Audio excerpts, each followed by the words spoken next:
এরকম কেমন আছেন সবাই? আশা করি আল্লাহর মধ্যে সবাই ভালো আছেন। তো দীর্ঘদিন যাবৎ ভিডিও দেওয়া হচ্ছে না। সময় ব্যস্ততা, তারপর আবহাওয়া তেমন একটা ভালো না। প্রচুর বৃষ্টি হচ্ছে। তো এখন এই বৃষ্টির মধ্যে আমার গাছের কি অবস্থা?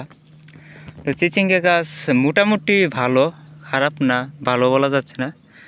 ধুন্দুল গাছটা টিকে আছে এই বৃষ্টির মাঝেও। আর যে চাল কুমড়া যে গাছগুলা, সেই গাছগুলা মানে পেক্সিপা বলে, মানে মাঠে কাদা হয়ে যাওয়ার কারণে এই গাছগুলা নষ্ট হয়ে যাচ্ছে।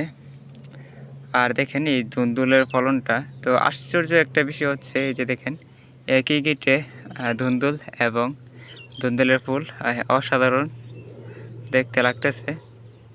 তো ধুন্দুলটা আপনারা এই বর্ষাকালে চাষ করতে পারেন। দামও কিন্তু কম না, চিচিঙ্গার থেকে ভালো দাম। চিচিঙ্গা যদি 40 টাকা হয়, ধুন্দুল 50 টাকা 60 টাকা অনায়াসে বিক্রি করা যায়। ধরেন 40 টাকা হয়, 40 টাকা বিক্রি করলেও খারাপ না, বাজার ভালো। তো আমি এখন ধুন্দুল পারতেছি, তারপর বাজারে যাব।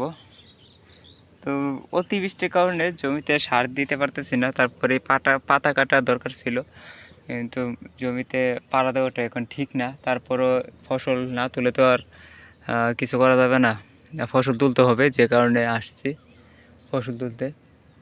আর জমিতে ওষুধও দিতেছি না। দেখেন মাছি পোকার অনেক আক্রমণ বেড়ে গেছে। এই যে দেখেন মাছি পোকা বসে আছে কিভাবে, দেখছেন?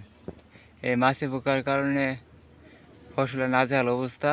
আর এই বৃষ্টির কারণে মাছি পোকার আক্রমণটা আরও বেড়ে গেছে। এগুলো হচ্ছে স্ত্রী মাছি পোকা, এগুলা ঘুরতেছে ডিম পাড়ার জন্য। তো যাই হোক, ভিডিও বেশি বড় করবো না। সবাই ভালো থাকবেন, সুস্থ থাকবেন। আল্লাহ হাফেজ।